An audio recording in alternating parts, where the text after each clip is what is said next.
Alors les amis, j'ai une grande surprise pour vous. Je dirais une très grande surprise. Là, on a un monsieur qui vient vraiment de très loin, d'étudiant en philosophie et enseignant vacataire en philosophie. Il se lance dans une école de marketing où il apprend la gestion de l'entreprise et sort de là, son consacre uniquement sur l'éducation, blockchain et le Bitcoin. Et sur ses réseaux sociaux, il cumule en tout plus de 40 000 abonnés. Et vous savez déjà de qui il s'agit. Là, c'est le grand Gédéon du Cameroun et du continent, si vous voulez. Et là, j'ai l'occasion de la voir pour un échange, un tête-à-tête pour vous. Et nous aurons vraiment l'occasion d'apprendre beaucoup de choses avec lui. Si vous êtes debout, prenez une chaise et asseyez-vous parce que là, on va casser les papous. Merci déjà de l'occasion que vous me donnez d'être devant vos abonnés. Je suis Gédéon Nini, je suis trader, je suis analyste financier, si on peut le dire aussi. Je suis surtout Bitcoiner, c'est la raison même qui m'a amené ici au Burkina Faso, puisqu'on vient de terminer la conférence Bitcoin Afrique. Mais au-dessus de tout, je suis un passionné de l'Afrique. Et c'est la raison pour laquelle j'arrive à rattacher toutes les activités que je fais à ma passion qui est l'Afrique. Donc quand je fais le trading, il y a un lien avec l'Afrique dans ma vision. Quand je fais la bourse, il y a un lien avec l'Afrique dans ma vision. Notamment que je ne parle que des bourses africaines. Et lorsque je parle du Bitcoin, il y a également un lien avec l'Afrique dans ma vision. Donc je suis un passionné de l'Afrique et je suis très heureux d'être avec vous. Merci à vous et de nous avoir donné vraiment l'occasion de vous recevoir sur notre chaîne. Et ma première question sera, pourquoi mettre tout de côté, tous ces diplômes de côté, voilà, et se lancer dans un univers que tu viens de découvrir et qui n'a rien à voir avec ton cursus scolaire. Pourquoi ce choix? On fait des choix dans la vie, c'est vrai, mais parfois on se rend compte après que c'est comme si les choses, c'est le destin, les choses s'imposent. Voilà. Elle s'impose elle-même. Oui, elles s'imposent elles-mêmes. Et parce qu'effectivement, moi, quand je fais les études, je suis passionné par la science. Je vais aller loin dans mes études en philosophie. Je suis surtout passionné par un auteur à l'époque, Karl Marx, que je suis jusqu'aujourd'hui. Pourquoi lui? Parce que c'était un Donc vous êtes philosophe. un marxiste. Ouais, je suis un marxiste. Et encore plus un sankariste, parce que d'ailleurs, ne savent pas souvent cela, mais Sankara, lui, il est marxiste. Et dans la doctrine marxiste de Sankara, on y tire du sankarisme. Merci. Donc je suis plutôt sankariste. Je préfère. La philosophie de Marx était plus concrète. C'était une philosophie qui s'orientait aux besoins d'un peuple. Mon engagement dans la philosophie n'était pas de la spéculation, de la philosophie du bavardage, mais de la philosophie qui permet de résoudre les problèmes de son peuple, de sa communauté. J'avais vraiment une très grande vision par rapport à cette carrière, mais sauf que dans le champ, je me suis dit, par rapport à la manière dont la faculté orientait, en tout cas cette discipline, je ne pouvais peut-être pas me retrouver dans du concret. Il fallait donc passer à autre chose parce que je voulais faire de la philosophie économique. Je vais donc passer le concours d'une école de commerce. Et à cette école de commerce-là, je vais donc entrer réellement dans la vie de l'entreprise, la création de la richesse. Et c'est également dans cet environnement que je vais, par ma curiosité, découvrir la blockchain parce que j'entends plus d'abord parler de la blockchain et j'ai une curiosité forte par rapport à cela. Il faut fouiller, il faut savoir ça renvoie à quoi. On te parle du Bitcoin, de Satoshi Nakamoto, tout ce qui est mystérieux. Vous êtes d'accord que si vous êtes philosophe, vous êtes attaché au mystère et c'est vraiment ce qui m'initie dans cet univers. Et c'est aussi une bonne période. On parle là de 2018, donc nous sommes 2018-2019, nous sommes à la veille d'un bull run et tout le reste, donc il y a beaucoup d'opportunités. Donc à côté de la curiosité, il y a aussi le fait que on fait certains essais qui rapportent aussi de l'argent. On se dit, ah là, peut-être je vais rester là. Parce que non seulement j'ai la recherche, la curiosité sur une innovation dont je pense que on peut, en tant qu'Africain, en profiter dès lors qu'elle vient de démarrer. Avec juste raison. Avec Jordan. Et il y a aussi le côté qui a le cash. Donc, c'est une pierre deux coups.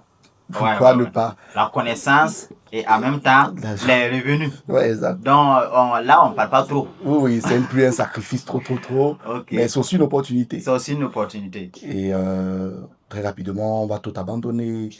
On va vraiment se mettre à fond dans le domaine.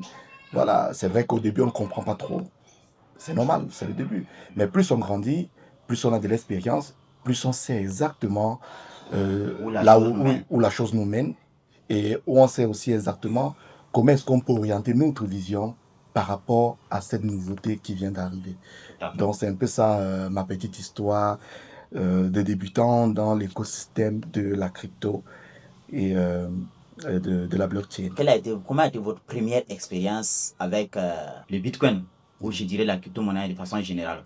Est-ce que vous avez payé la scolarité à l'entrée? Ou bien c'est au cours de l'année scolaire, vous avez payé la scolarité? Quand je parle de scolarité, vous avez perdu de l'argent avant de commencer à vous former? Ou bien voilà, vous êtes formé au départ, avant de commencer à vous intéresser à la chose? J'ai plus eu ce qu'on appelle souvent les chances de débutant. Je n'ai pas vraiment perdu à l'entrée. Ok. Et même mes pertes pendant l'exercice, dès mes débuts, si je prends que des débuts, mes plus grosses pertes étaient vraiment celles où j'ai peut-être envoyé de l'argent à quelqu'un peut-être que je respectais aux États-Unis ou alors au Canada et qui pouvait mieux faire certaines choses. Ouais. Ce n'était pas trop lié à ma compétence, c'était plus lié à la confiance en se disant par moment, non, s'il est au Canada, ce que je fais là, il peut faire 10 fois plus. Et comme il me propose ça, d'accord, voilà $3,000, voilà $5,000, on va voir ce que ça va donner. C'est un peu ça, voilà pourquoi je parle plus de nonchalance, de confiance aveugle. Voilà. Mais moi, quand je me mets dans quelque chose, j'apprends fondamentalement. Je suis là, c'est pas une perte, c'est plutôt de l'expérience que vous avez acquise. Exact. Voilà. Je suis très attaché même à la notion de sécurité. Pour ceux qui me suivent, que ce soit en trading, que ce soit en bourse, je mets la sécurité au premier plan. Je mets la sécurité surtout pourquoi? Parce que je prône la richesse qui se construit avec le temps. Et lorsqu'on est dans la construction de la richesse, on veut plus être orienté sécurité que risque. Parce que la durée dans la sécurité va apporter des rendements importants. On va parler souvent notamment des intérêts composés. Oui, on n'a pas besoin d'avoir tout d'un coup en prenant trop de risques. On a besoin d'avoir un peu plus de temps. Et les intérêts, aussi minimes qu'ils peuvent paraître, sur le temps, représentera énormément. En fait, c'est ça ma philosophie, c'est ça que je pense. L'intérêt cumulé. Exactement. Un peu, oui, et ça fait beaucoup. Et c'est ça vraiment la philosophie que j'ai dans les marchés financiers. Et je pense que si plusieurs personnes sont dans cette même logique, on aura moins de casse et on aura aussi une bonne matière grise dans la compréhension du système en évoluant tranquillement. Et la prochaine question, c'est la suivante. Est-ce que vous avez un livre ou...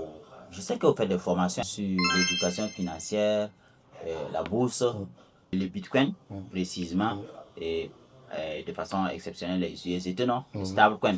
Maintenant, je veux savoir, est-ce que vous avez déjà une œuvre sur le marché? Et est-ce que cette œuvre est disponible ici à Ouara? Et que ceux qui sont à Ouara peuvent s'en procurer? Si ce n'est pas Ouara, ok, dans quel pays on peut avoir accès à vos œuvres? Toujours dans les cas de l'éducation de la communauté. Je vais dire que j'ai beaucoup écrit. J'écris d'ailleurs beaucoup d'articles qui sont publiés chaque fois. Mais en termes d'ouvrage, c'est peut-être un petit côté sombre. Je n'ai pas toujours édité les œuvres que j'ai eu à écrire. Ok. Ils sont pleins dans ma machine. Mais grâce à Dieu, ces dernières semaines, mon œuvre premier a apparu. Le titre, c'est Épargner sans se priver. Épargner sans se priver. Oui, épargner sans se priver, voilà. Une très bonne thématique. Une très bonne thématique. Parce que l'épargne est vécue comme un fardeau. Exactement. À chaque fois qu'on parle d'épargne, on voit déjà serrer la ceinture, se mettre des blocus, etc. Mais on peut, par une bonne philosophie de vie, épargner avec plaisir. C'est ce qu'on appelle le frugarisme. C'est une doctrine d'épargne. Et c'est elle que je prône principalement dans cet ouvrage. C'est un ouvrage magnifique.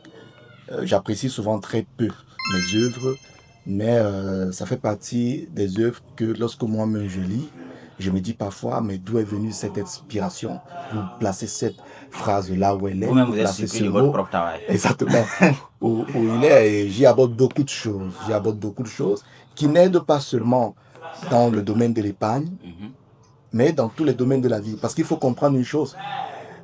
Chaque fois lorsqu'on parle d'argent, en fait, on parle de tous les autres domaines de la vie parce que l'argent Tout est à fait. attaché à tout. Tout.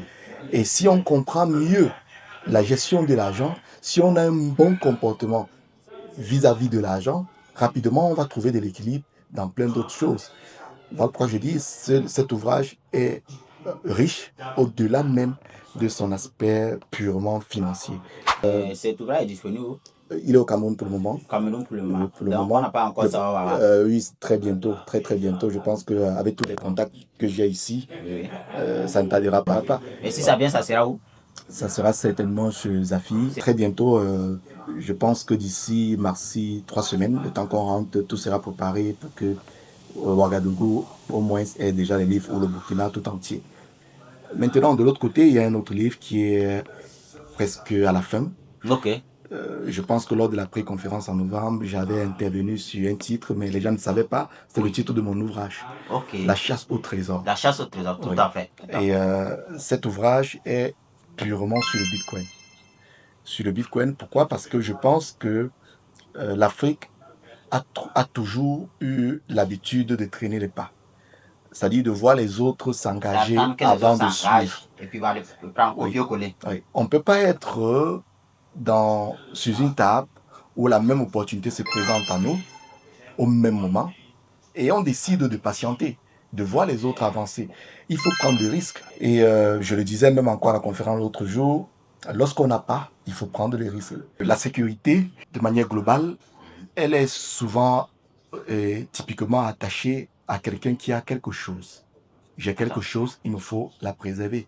Mais dès lors que je n'ai pas, qu'est-ce que je vais sécuriser? C'est ça. Bien qu'il faut prendre le risque, mais est-ce que c'est même un risque d'acheter un actif dont le nombre est limité comme le Bitcoin? C'est pas un risque là. Et dans cet ouvrage, en fait, j'essaie d'aborder ces sujets en montrant avec des exemples très clairs comment est-ce que la plupart des États sont aujourd'hui en train de vouloir se positionner comme ayant les plus grandes réserves de Bitcoin possibles. Et l'Afrique ne devrait pas manquer le pas. Nous avons des ressources qui nous permettent énormément de pouvoir miner du Bitcoin et d'en constituer une réserve importante. Ce n'est pas demain qu'on va encore pleurer. On a l'occasion de se positionner maintenant et de pouvoir assurer les lendemains meilleurs avec cet actif qui est pour moi l'un des actifs les plus précieux de notre ère. Ou alors pourquoi pas l'actif le plus précieux de notre ère, parce qu'il n'y en a que 21 millions, il n'y en aura jamais plus. Peut-être il y en aura beaucoup moins. Et c'est très important ce que vous dites parce que, quoi qu'on dise, quand on prend la liste des pays qui font des réserves stratégiques en Bitcoin, jusque-là, à part le Centrafrique, Jusque-là, ils ne sont pas. Ils n'ont pas une eux, ils réserve. ont une réserve même. Mais je eux, ils pense ont légalisé. Oui. Oui, mais ils n'ont même pas de réserve. Il y a C'est-à-dire beaucoup à que faire. dans tous les continents, seule l'Afrique ne s'intéresse pas encore au Bitcoin. Et demain, on est surpris que l'Afrique soit toujours à la traîne et que les autres gouvernent, dirigent le monde. L'avenir du monde et l'Afrique suit toujours. Alors, bref, Gédéon, c'était vraiment un très grand plaisir de te recevoir sur cette chaîne. N'hésite pas à nous envoyer l'ouvrage. Ok. Ça serait un plaisir pour nous également de l'avoir à Blockchain Academy. Pour tout besoin, on va essayer de communiquer là-dessus. Voilà, tous ceux qui en auront besoin aussi vont s'en procurer. Ça sera disponible chez Zapier Savadoro. Je peux voilà, en prendre une partie, garder aussi à Blockchain Academy. Merci. Pour Merci. ceux qui en auront besoin, ça sera aussi notre façon, basée crypto, de vous aider dans votre travail que vous faites. Vraiment, on nécessitera de vous remercier pour l'effort que vous menez pour le développement vraiment de l'écosystème blockchain en Afrique et surtout celui du Bitcoin. Donc, on peut préciser que vous êtes pur Bitcoiner. Ouais. Pur Bitcoiner. Pour eux, il n'y a pas autre crypto-monnaie à part le Bitcoin. Et c'est normal parce que c'est la seule crypto qui est vraiment indépendante, qui n'a pas besoin de promotion, qui n'a pas de budget marketing, Qui n'est pas une entreprise. qui n'a pas une entreprise. C'est vraiment la liberté exprimée à travers le Bitcoin. Voilà. Merci bien. Un dernier mot pour la communauté. Déjà, j'apprécie aussi énormément le travail que vous faites. C'est c'est un véritable sacerdoce. Les gens ne le voient pas souvent comme ça. On voit juste le côté gagner de l'argent. Mais lorsqu'on est à l'initiation, je veux dire, lorsqu'on est, oui, au début d'un système, les premiers à se lancer sont le plus souvent des sacrifiés. Ouais, c'est le plus dénigré. Hein. Exact. C'est le plus dénigré. Donc, merci pour le sacrifice que vous faites. Et c'est sûr que vous en récolterez les fruits et à la hauteur du travail que vous menez. Je suis très fier aussi d'avoir cet entretien avec toi. Et je sais aussi que nous aurons beaucoup de collaborations futures dans plein d'autres choses. Tout à fait. Voilà, ce n'est que un passe parmi tant d'autres. Alors, merci beaucoup. Tous ensemble, on le remercie pour son séjour au Burkina. On lui souhaite bon retour au Cameroun. Et on se donne rendez-vous certainement sur d'autres cieux. La prochaine conférence Bitcoin. On se donne rendez-vous là-bas. L'année prochaine. Au Congo-Brazzaville. Donc, je vous promets de faire une vidéo avec Brazzaville pour faire le point sur la chasse au trésor. Il va nous parler de la chasse au trésor. Son livre qui va sortir. Certainement, on aura l'occasion de le lire. On va en débattre avec lui et on va apprendre beaucoup de choses. Alors, on se donne rendez-vous pour une prochaine vidéo avec un autre monument de l'écosystème Bitcoin en Afrique.